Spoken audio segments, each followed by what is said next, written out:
There is one person that President Trump should pardon from federal charges forthwith.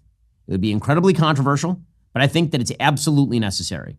If we are issuing pardons, however, there is one person that President Trump should pardon from federal charges forthwith. It would be incredibly controversial, but I think that it's absolutely necessary. That person is Derek Chauvin. President Trump should, in fact, pardon Derek Chauvin. He should. He should pardon him his federal charges. If we are talking about reversing the evils of the last several years in American life, obviously COVID and its handling was a massive evil.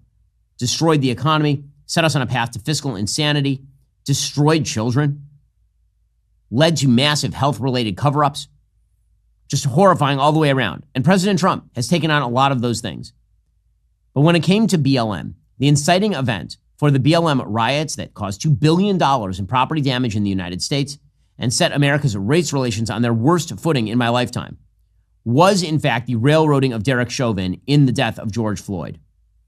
The evidence demonstrates that Derek Chauvin did not in fact commit murder. Derek Chauvin was convicted on federal charges and pled guilty to federal charges.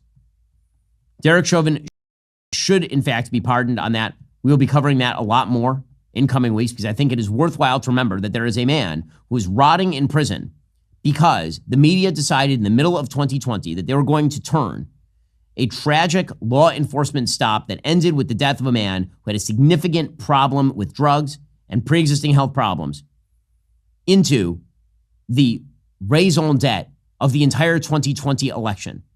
And it led to vast chaos.